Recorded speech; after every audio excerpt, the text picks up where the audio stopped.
छौँ यहाँनिर खाने चिजहरू अब बिस्कुट ल्याएको छौँ यो ल्याएको छौँ के अरे यो स्प्राइट ल्याएको छौँ ठिक छ अब केटा रबिन अब नजाउँ के अब प्लान यत्रो गरिदिउँ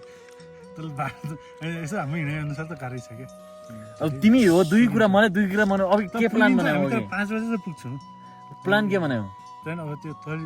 गाडी पाइयो भनेपछि आज जाने गाडी पाइयो भनेपछि त भन्दैन भोलि बिहान नै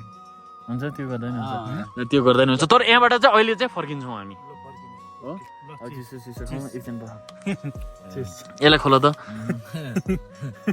ब्लगरको जिन्दगी केही नखाए हेर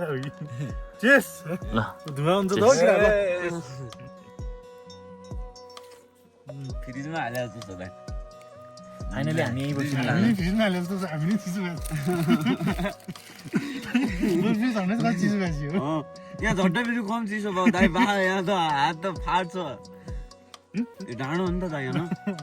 गाईहरू हेर्न पाइयो यहाँ आएर त्यो डाँडो हेर्न पाइयो त्यो डाँडो हेर्न ठिक छ अब पाइयो एकछिनमा हामी यो सबै खाइपिए गरेर तपाईँहरूलाई इन्फर्म गर्छौँ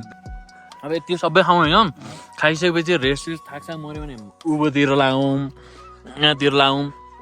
यदि माको त्यो गर्ने त्यस्तो फुत्या नि यो कहाँ हिँडेर जाने होइन र जसमा यहाँ अनि यहाँ तल जानु लाज हो क्या त्यो बस्दा लाज लगाएर बस्छु त मैले हिँड्न लाज यहाँ उँभो त मैले देखाएन होइन दाइ होइन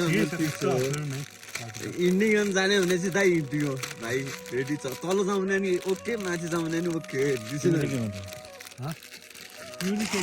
मनले के भन्नु मलाई त जे गरि नि हुन्छ मनले के भन्नु